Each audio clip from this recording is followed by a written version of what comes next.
What's up guys, my name is Dominick Nicolai, and today I'm going to show you guys what my cutting diet usually involves, what kind of foods I like to eat, how I like to prep my meals, and I'm going to show you why it doesn't really take as much skill as you might think. So in front of me I have a couple of oils I like to cook with. I like to use coconut oil and I like to use a lot of olive oil. These are a couple of protein sources that I like to eat. This is not all of them. But on my left I have chicken, on my right I have 90-10 lean beef. And also beef is not something that I usually like to eat a lot, but for the purpose of this video I'm trying to show you guys how I like to prep certain meats certain ways.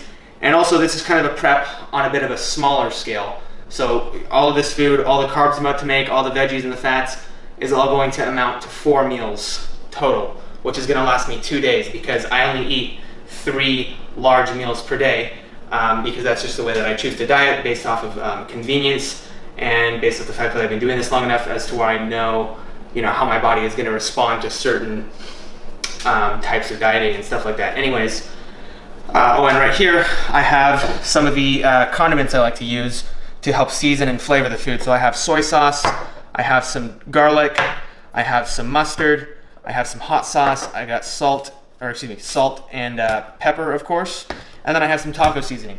And these are not the only condiments that I use when I'm prepping meals and stuff like that, but this is a good portion of them, and I felt like this was a good variety to kind of show you guys a bit of what I do. So without further ado, let's get started on the rice. I like to use white basmati rice. I don't have anything against brown rice and stuff like that, but white rice tends to keep a little bit better in the fridge in terms of moisture and stuff like that. So I have 2 cups of white rice and I have 3 cups of water. So I always use a 2 to 3 part ratio when I make my rice. So I'm gonna get that started while I'm cooking the meat. So 2 cups of rice, and I have 3 cups of filtered water. That is done. That's going to cook itself. The reason you don't see the veggies on the counter is because one of the veggies I'm using is going to be spinach, and I like to keep my spinach in the freezer due to the fact that it keeps better and stuff like that.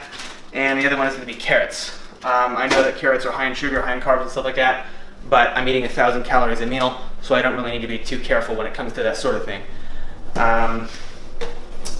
So yeah, let's get started on the meat. So I hope you guys can kind of see why prepping your own meals is not something that needs to be so daunting and such a hard, tedious task. So let me go ahead and add some cooking oil to the pan. And like I said, since I'm eating 1,000 calories a meal, I don't really need to watch my fats too much. So that's why you're not seeing me use like a non-stick cooking spray. That's why I'm just going to be, putting oil in these pans, because I don't need to, be too cautious when it comes to that sort of thing. So, but I do like to use cooking spray for things like eggs and stuff like that. So, I'm going to use olive oil, just a little splash of olive oil for the beef, just to give it a little bit of flavor. But the beef in itself already has enough fat, so it's not really going to stick to the pan. However, this coconut oil is going to be good for the chicken, because the chicken is obviously very low in fat naturally. So I'm just going to take my little rice scooper here. Let's hope I don't drop this. That would not be a good thing.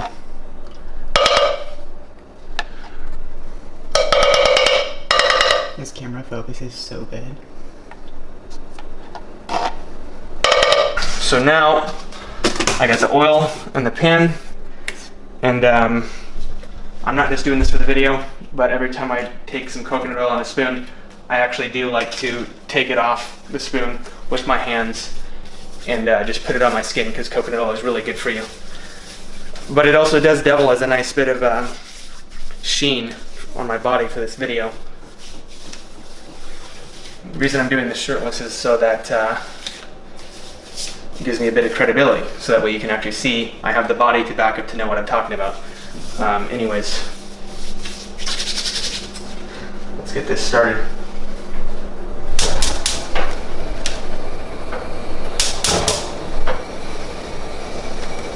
That and that. Now, all I'm going to do is I'm just going to take the chicken, and I pre-chopped all this Yes, a little bit of beef is gonna get in there. No big deal.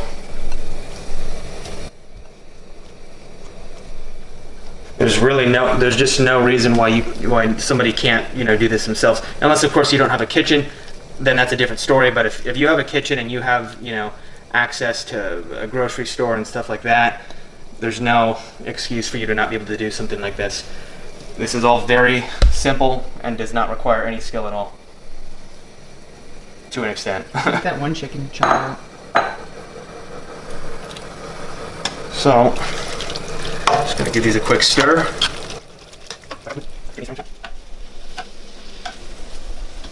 I feel like there's gonna be one person that says something like, oh, chicken and beef should never touch each other with the poultry and the beef. Well, they're both gonna get seared in the pan very well, so I can assure you any sort of contamination is gonna be killed. Anyways, I'm gonna wash my hands and then I'm gonna season the meats. And so I certainly understand this is not the first fitness cutting meal prep video that you've seen. But people want to see how I specifically do my meals, and also the things that I add in at the end of the prep, at the end of this meal prep, will kind of differentiate myself from how other people do their meals. So just keep watching to find out how I end up doing that. Just gonna add some garlic. Garlic is good for you. I also love the taste of garlic. And this pre-chopped garlic is fairly weak, so you don't have to be too shy with it. It's a Trader Joe's minced garlic. And this one doesn't have any preservatives in it, so except for natural ones. So I'm going to add the taco seasoning to the chicken. Oh wait. Yeah, taco seasoning to the chicken.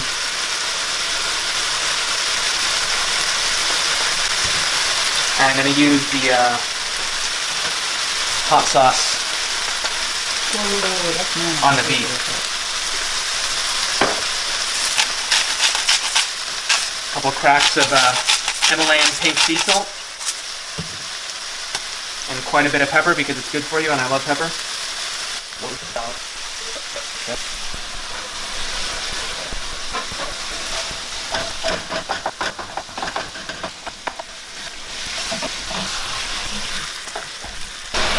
Cleaning up as you go is definitely something that's very crucial, especially when you're in a bit of a smaller kitchen. But also, like when you have a bit of downtime when something's cooking, you might as well just put stuff away. That way, when it's done, you have plenty of counter space to work with and assemble your meals, nicely and in a way that's aesthetically pleasing. So that way, you're looking forward to eating your meals when it comes time to eating them. The meats are done, so I'm going to go ahead and I'm going to put this in the Tupperwares.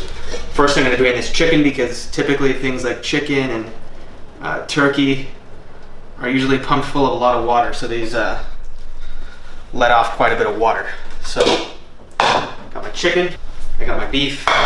Obviously the small side is going to be reserved for the protein, and each one of these is going to hold about 8 ounces of protein. Now, I used to, take my scale and measure everything out accordingly.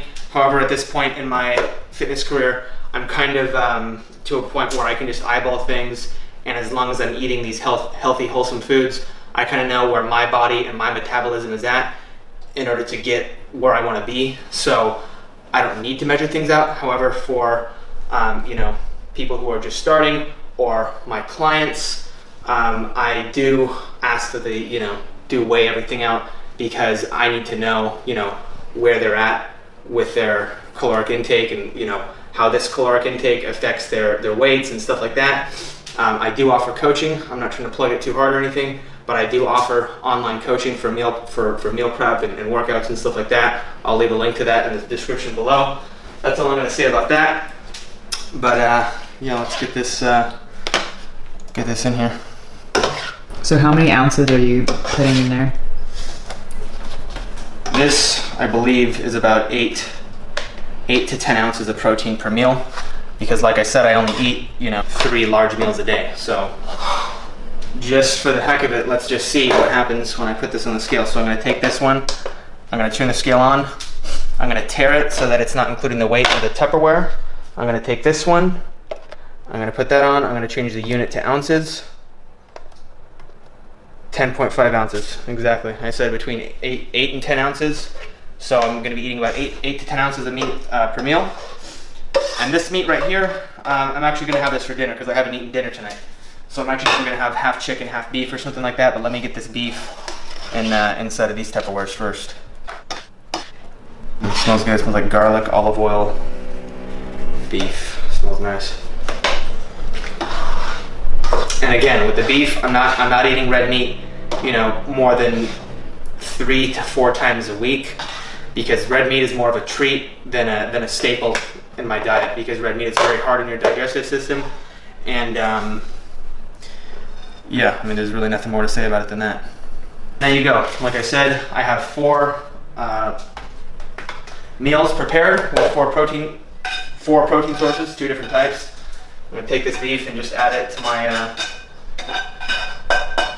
dinner for tonight. So one way that you can kind of avoid using a scale is, for example, I know that I started out with 2 cups of dry white rice. Now, if you look at the serving size under the nutrition facts, it's 1/4 of a cup for 164 calories with 38 grams of carbs per serving. So in 2 cups, there's obviously 8 servings. So in 8 servings of this, there's going to be about 1,300 calories of white rice. But basically, what I'm trying to say is that if you start out with 2 cups of dry white rice, you put that in the rice cooker, and you just divide that, you know, all the rice in the rice cooker into, you know, 4 equal parts roughly. Then you know that in each of those 4 equal parts, you're going to have 2 servings of white rice, which is equivalent to about, you know, plus or minus 5 grams of 80 grams of carbs. So basically, if you divide it roughly, you're gonna have about 75 to 85 grams of carbs per each serving, based off the fact that you split the 8 servings of rice into 4 servings. So the rice just finished. There it is right there. Now, here's what I'm gonna do. I'm gonna take that frozen spinach I was talking about earlier, and I'm basically just gonna dump it in this hot white rice, and the hot white rice is gonna be enough to not only cool off the rice, but it's also just gonna cook the spinach. It's gonna boost the micronutrient profile of the rice. I'm gonna be getting my spinach in with the rice. It's gonna boost the fiber up a little bit. And yeah, so, and again, the reason I freeze my spinach is because basically any way that you cook spinach, it's gonna get wilted any sort of way that you cook it or eat it, unless you're eating it in a salad. So you might as well freeze it, preserve it for a little bit longer. I just go to Costco, I get the biggest bag of spinach I could find, and I throw it directly in the freezer. Once the leaves freeze up a little bit, I'll just put the bag on the counter like this, and I'll just mash it up into like little spinach flakes. And then I'll usually add this in my shakes, or I'll put it in my rice like I'm doing right now. So, you want to take a look in there. I'm just going to literally add this whole, I'm going to add this whole bag, because honestly, this spinach is going to cook down quite a bit. So now with that, I'm just going to take this, I'm going to take this out, that's hot, put this right here, and I'm just going to kind of obviously stir this around. And so there you have it. That's what it looks like after it's mixed up. And honestly, when you do it like this, you really can't even taste the spinach. You honestly can't. You know, especially if you're getting you know, bites of meat with the spinach and the rice, you really can't even taste it. And you got to think you're getting all those good micronutrients, the fiber, and stuff like that. Because I mean, honestly, who likes to eat spinach plain? It is really not a very flattering vegetable on your palate. That's why I like to stick it in my shakes, put it in the rice.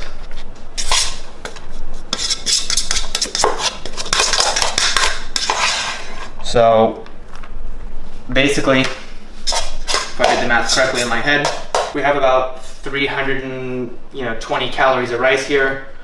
I'm not even going to bother counting the spinach, and then say that we have about 15 grams of fat for each meal with the protein source, 8 to 10 ounces. I think we're sitting at roughly 700 to 800 calories per meal. So that leaves us with about obviously 200 calories of play per meal. And in a second, I'm going to show you how I like to get that extra 200 calories. And when I said 15 grams of fat, I meant about 15 grams of added fat per meal, not counting the fat that's already present in the meats themselves.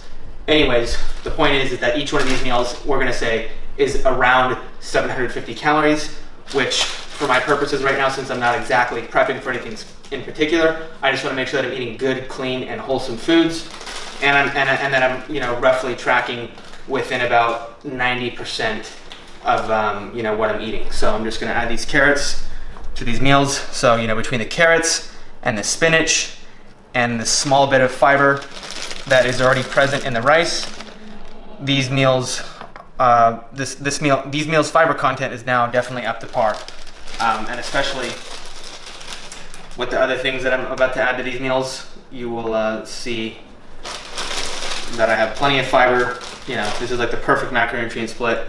Not too much protein, a good amount of carbs, and a good amount of fats. Perfect for 3 meals a day.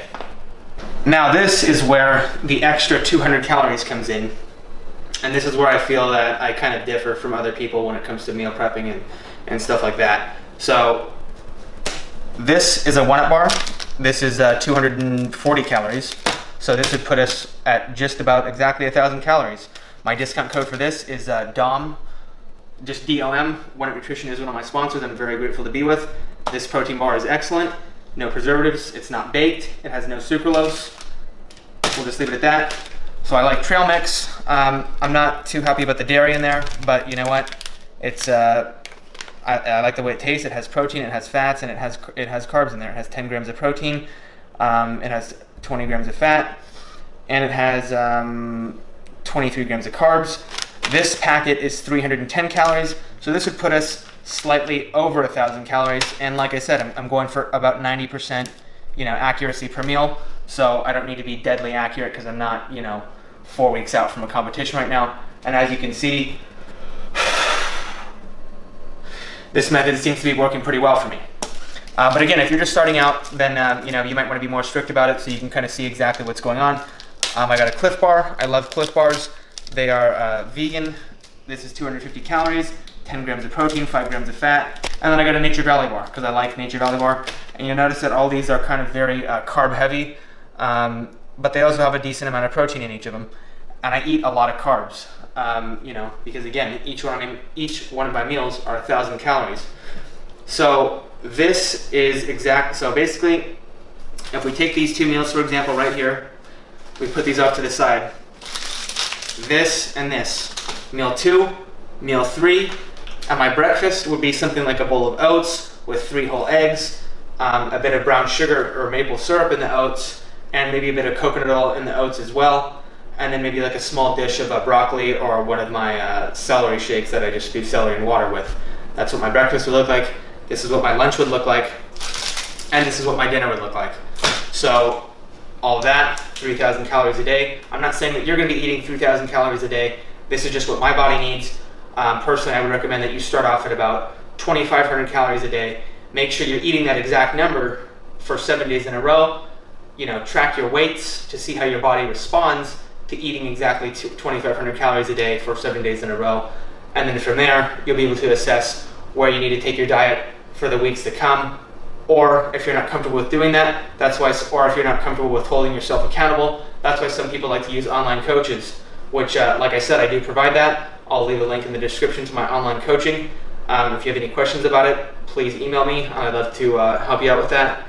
But outside of that, I think that's it.